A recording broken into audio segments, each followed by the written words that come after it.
crash protectors. If you're buying a 125 as a beginner, it's quite likely that at some point you will drop your bike. Does this mean that crash protectors are a given? You should definitely fit them to protect your bike from the inevitable damage? Well, they have their uses for sure. They also have some pros and cons, so let's dig into whether or not you should fit crash protectors to your 125. To start off, I think this depends heavily on the bike. There are some bikes like the Honda CBF 125, which is what I have, or the Yamaha YBR 125. These bikes can take a lot of damage and they can take it pretty well. They're designed to be almost indestructible for the most ham-fisted of learners, and I definitely put myself in that category. I put my CBF 125 through its paces, and the worst damage I've ever had to deal with are some broken levers and a little bit of scratched paint, nothing that some T-Cut can't fix. In that case, it's probably not worth fitting crash protectors since they can be quite heavy, expensive, and they won't really add much benefit. My bike is not one where if you drop it you're going to crack 6 fairings and have to replace the handlebars and all that kind of thing, so they probably won't add that much protection. If your bike comes with crash protectors when you buy it, then that's great. I wouldn't remove them unless they're fitted poorly or something. If they're low quality or they're not fitted correctly, they might actually cause more harm than good if you crash and they get ripped out or something. So that's the only reason I would remove them. If you're buying a bike that's not as well built, then crash protectors might be something to look into. You can get some small ones that fit usually near the rear of the bike. These are known as sliders and they look a little bit like this. These help if you lean too much into a corner or if you end up laying your bike down for any reason. They can be very effective at protecting your bodywork, and depending on your bike, this might be the best option for a little bit of added protection. If yours is the kind of bike where if you drop it you're going to damage your bodywork, you're going to damage your fairings, then this might be something that you'd want to look into. Some other types cover different parts of the bike. For example, this one wraps around the exhaust of a CBF 125 to protect it from any damage, whereas one like this for a YBR 125 is going to protect the engine area from any impact.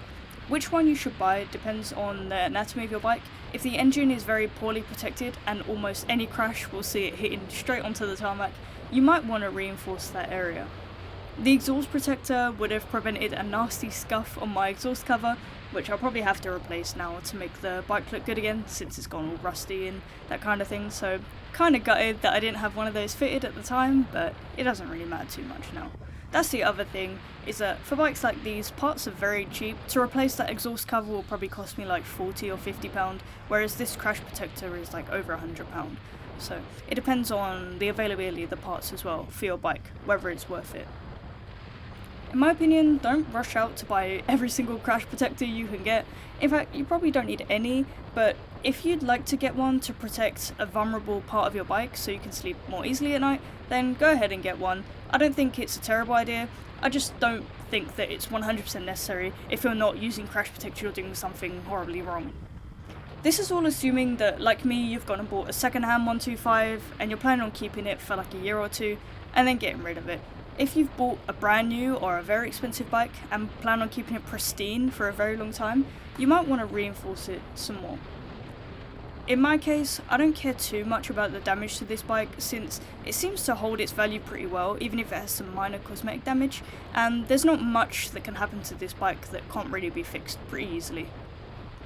For my next bike though, I'm looking at the Honda Rebel 500, and I've already been on eBay to look at what kind of crash protectors are available because I definitely don't want that getting damaged, so I'll almost certainly be fitting some kind of crash protectors to my next bike. So that was a pretty long-winded way of saying it really depends, but personally I probably wouldn't bother with a 125, especially if it's just like your cheap beginner bike that you've bought. If your bike comes with them, then great. Or if your bike is super expensive or super fragile, then go ahead, there's nothing wrong with doing that. Do you guys have crash protectors fitted? Let me know if you find them worth it, what do you recommend to others. Maybe I should fit some to my bike. But yeah, I can't really see the value of it in my situation, but let me know what you think. Safe riding, and I'll see you guys in the next one.